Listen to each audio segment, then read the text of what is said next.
Hello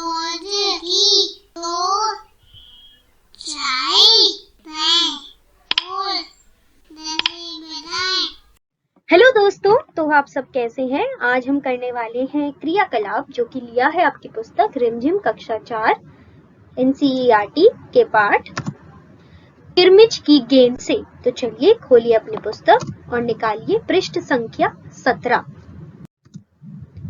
कहानी की बात। दिनेश की माँ मशीन चलाते चलाते बोली, बेटा कहाँ जा रहे हो।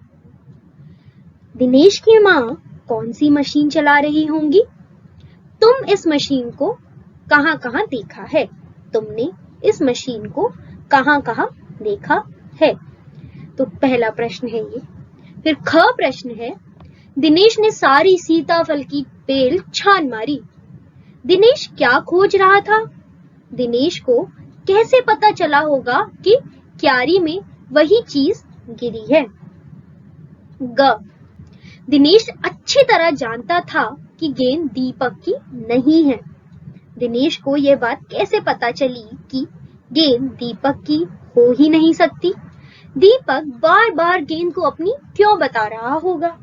तो ये है प्रश्न और हमें लिखने हैं इनके उत्तर कहानी के हिसाब से। तो चलिए क प्रश्न के उत्तर लिखते हैं पहले।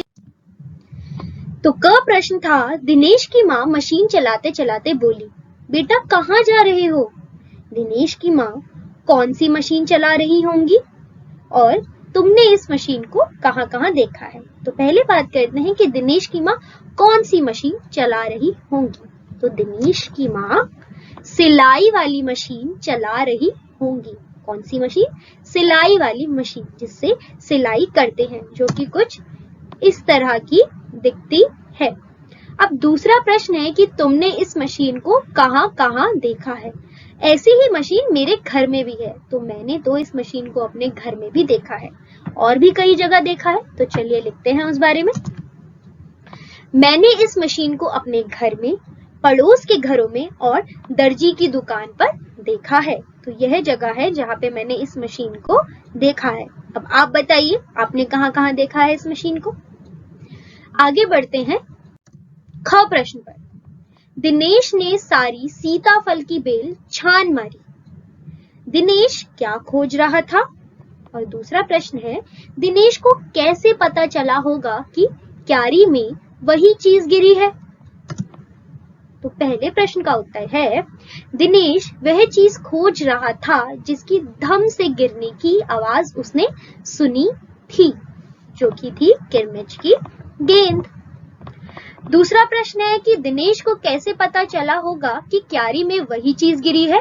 तो उसका उत्तर है, दिनेश ने आवाज सुनकर अनुमान लगाया होगा कि क्यारी में वही चीज गिरी है। हमें कई बार आवाज सुनकर ही पता चल जाता है कि अब की वह चीज कहाँ गिरी है और क्या गिरी है। तो दिनेश ने भी आवाज सुनकर अनुमान लगाया होगा। ग प्रश्न, दिनेश अच्छी तरह जानता था कि गेंद दीपक की नहीं है। दिनेश को यह बात कैसे पता चली कि गेंद दीपक की हो ही नहीं सकती। दीपक बार बार गेंद को अपनी क्यों बता रहा होगा। तो चलिए लिखते हैं इसके उत्तर। तो पहला प्रश्न का उत्तर है, दिनेश को पता था कि दीपक की गेंद 5 महीने पहले खोई थी और यह गेंद बिल्कुल नई थी, चमचमाती हुई। तो इससे उसे पता चल गया कि यह गेंद दीपक की हो ही नहीं सकती। दीपक की अपनी गेंद खो गई थी, इसलिए वह मिली हुई गेंद को हथियाना चाहता था। इसी वजह से वह बार बार गेंद को अपनी बता रहा होगा। तो यह थे सारे प्रश्न और उनके उत्तर। तो आप बताइए कि अगर आप अपने आप यह उत्तर लिखते तो क्या यही उत्तर लिखते या कुछ और अलग से लिखते। तो यह बात मुझे आप जरूर बताइएगा। मिलते हैं अगली बार एक नया क्रियाकलाप लेकर।